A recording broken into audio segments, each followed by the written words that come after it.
bem com você? Hoje vamos falar sobre o que não fazer para você ser um bom orador, certo? Quer ser um bom orador? Não faça isso. Vamos então para a dica número 1. Não fale só de você. Claro que você pode se apresentar, você está falando para o público, né? As pessoas querem saber quem é você. Mas não se alongue, não se estenda nesse assunto. Lembre-se que você não é o foco. O foco é o conteúdo que você vai passar. Então, por favor, não fale só de você.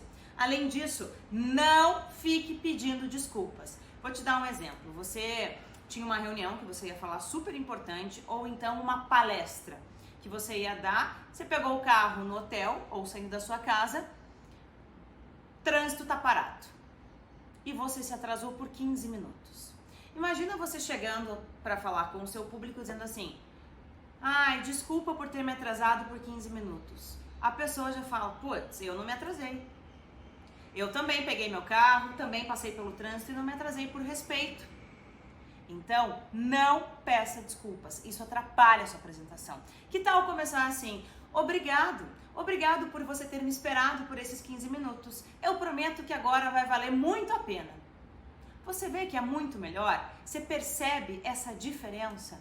Use sempre palavras positivas. Tire do negativo. E você pedir desculpas, é um ato nobre, é um ato bonito, mas quando você está falando para o público, não é legal. Soa de uma forma errada, parece desrespeito.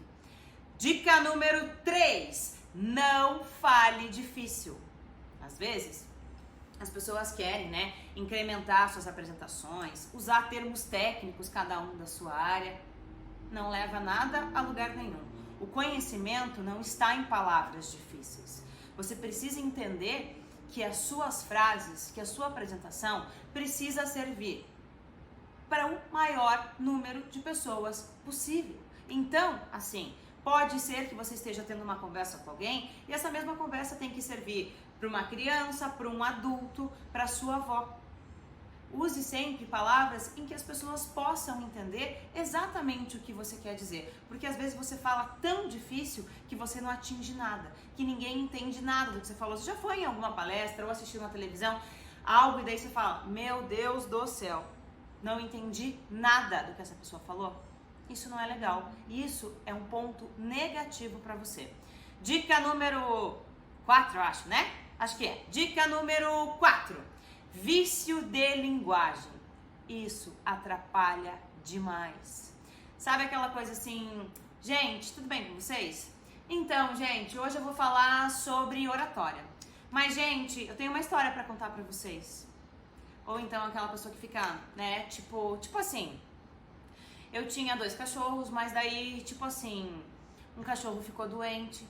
Isso mostra insegurança. Usar esse tipo de gíria, de linguagem que a gente fala, essas expressões só atrapalham.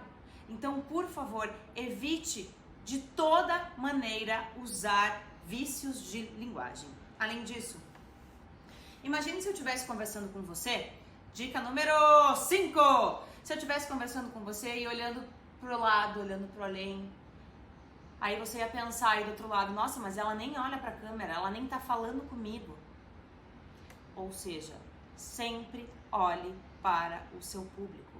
Sempre. Por quê? Porque quando você olha para o seu público, e daí através de uma câmera, ou se você estiver falando para pessoas em um auditório ou em uma sala, vá olhando.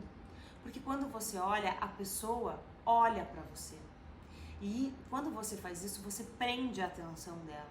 É muito importante você interagir com a plateia, principalmente pelo olhar.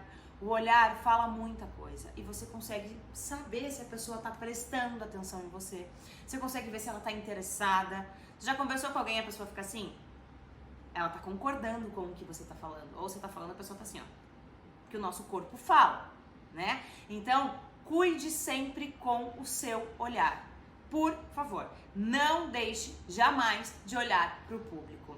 Essas foram então as 5 dicas do que não fazer de jeito nenhum. E eu te vejo, claro, no nosso próximo vídeo. Um beijo, tchau, gente!